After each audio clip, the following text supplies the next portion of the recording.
availability. Sometimes sometimes a child who's stressed has the availability or the desire for eye contact, for positive words. If this is a student we know well and we know they're okay with touch, sometimes a hand on the shoulder is okay. And other times that's way too much, right? So a connection can also count as, the adult or the practitioner in the room getting that feeling of calm so visceral in their own body, right? Sometimes for me, it starts to crystallize around my heart and it starts to feel like energy I could sort of beam out. So even just holding that beaming out feeling of calm, and in the conscious discipline protocol, they talk a lot about like wishing others well, right? As a way to sort of build that. So even if a student or a child is so dysregulated that they can't have us too close to them, that eye contact is too much, that they're in that space where they almost need us to kind of like pretend they're not in the space, but still be there with them. We can still open what I would call a portal of connection by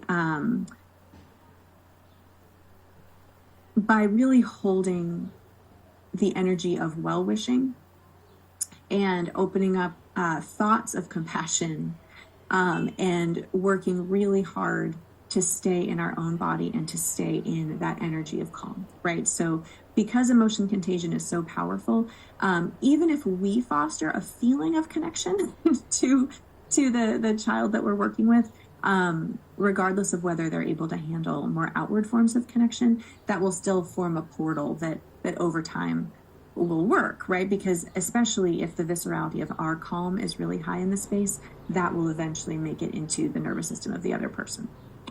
So basically, to recap that, calm spreads in a few ways. It spreads on purpose. It spreads when one person is anchored to the present moment and to their own sense of calm.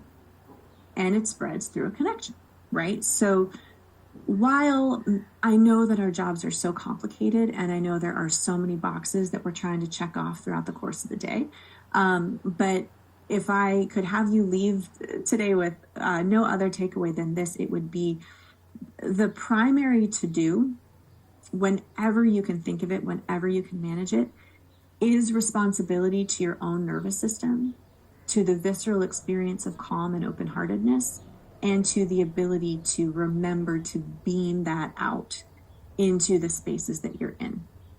Emotion contagion is strong enough that really will begin to change. For one, it will make your job easier, right? Because when you're more often in that state, when others come into your field, right, they will feel that and ramp down themselves a little bit, right? So if you're, fostering that state inside of yourself more often, people who come into your orbit are likely to show up a little bit calmer themselves. But also that is the primary way that we can stop stealing bandwidth from our neurodivergent learners, right? It's really when we as the adults get stressed, get into a form of fight or flight, which can even just include like, I'm really trying to get through this session and then get my note done, and then I have a meeting that I'm worried about, right? Letting ourselves get caught up in even day-to-day work stress is enough to steal what limited bandwidth, right? What razor thin balance beam of basic safety our autistic students have to begin with, right? So first order of business always needs to be your own calm, even though I know that probably means slowing down, even though I know that probably means that there's something else you won't get done that day. And I know that's really scary and that this is a big ask, but it is so important to offer our autistic kids back their full mental bandwidth. So how on earth do we stay in calm connection, right? How do we do this big and wild thing? Well, I have some ideas. So curiosity lives in the prefrontal cortex.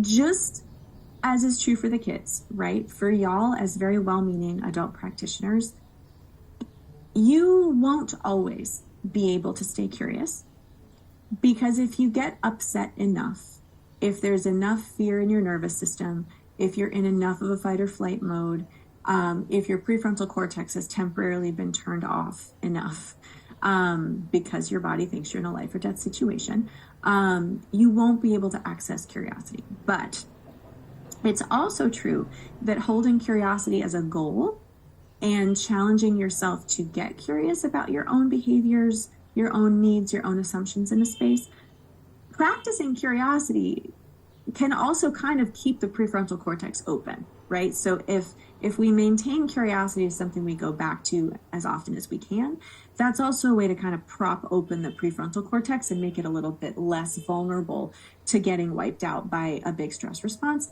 although it will still get wiped out sometimes, and that's okay because we're human. The other thing I actually wanted to say before we go on, so the fear response I'm talking about is when our system decides that something is life or death, right? And our nervous system is not that nuanced. It's mostly just evolved to keep us alive. So it's really in our nervous system's best interest just to assume that something is a life or death threat unless there's reason to know that it isn't. But that leads to a lot of ambient anxiety and fear and hypervigilance in our bodies. And it's important to remember that belonging or lack of belonging is a real survival question for the human brain. So, if we think back again to just like, let's say the metaphor of evolutionary psychology, right? We are essentially the descendants of the human infants who took most seriously the life or death nature of relationships. And I'm saying that a little bit facetiously because I know infants are not like, actively deciding what they're taking seriously or not. But, because humans are born so helpless, because we really are only alive because somebody keeps us alive, relationships are life or death when we first come in, right? And so, over eons of human development, oftentimes, right, the babies who survive are the ones who cry really loud when somebody has put them down somewhere or when, there's danger, right? Those might also be the kids who are able to do those pro-social behaviors that really get adults to want to move closer to them and pay more attention and meet more needs, right? Like, smiling and things like that. So we are really wired to believe that connection is life or death because it is in our early life. And it certainly was in our early human life. And there's there's not that much survival potential to having a switch in our nervous system that turns that intensity off once we become an adult, right? So yes, now that we're adults, even if you're like, a somewhat older child, connection becomes less literally life or death, right? We do become more able to literally keep ourselves alive outside of a connection, though connection is still really important, right, for a lot of physical and psychological outcomes. But there's always a part of our infantile brain that really believes that falling out of connection means that we might die, right? Because then we might not get taken care of and we simply might die. So all of this talk about masking, all of this talk about, being a student who others might kind of wait around to see if they're going to mess up or do something inappropriate. All of that builds up to a pretty intense feeling of lack of belonging. And so one thing I also really want to drive home is that the brain encodes lack of belonging as a life or death problem. And that will perhaps steal the most bandwidth of all, right? So if you're moving through your day and the practitioners you're working with seem afraid of you in any way, rather than curious about you, that's going to totally torpedo any access you might have had to your prefrontal cortex in that moment. It's too much of a threat to the brain. So, as adult practitioners, one of the most important things we can do after staying calm is getting curious about what makes us go urgent. What do you mean by urgent, Jillian? Well, here's a beautiful video that can describe it, so you can have a break from my voice for a moment. Parents. Throughout history, we've struggled to get it right. We hope we won't pass on our emotional issues to our kids, and we swear we won't make the same mistakes our parents did. We all have great intentions, but something seems to get in the way. Let's look at what that might be. At Circle of Security Parenting, We believe that being emotionally available to our children and their needs is the key to doing our best as parents. We call emotional availability being with.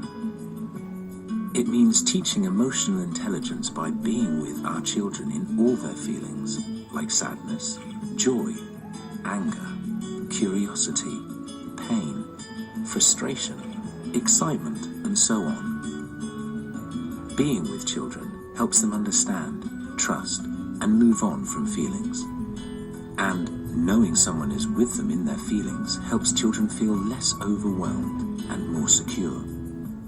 Decades of research backs this up. For parents, some of this comes easily, but other times our children express emotions that make us uncomfortable, so we pull away or try to overrule their feelings, which leaves them on their own. We do this because our children's feelings can trigger strong emotions in us.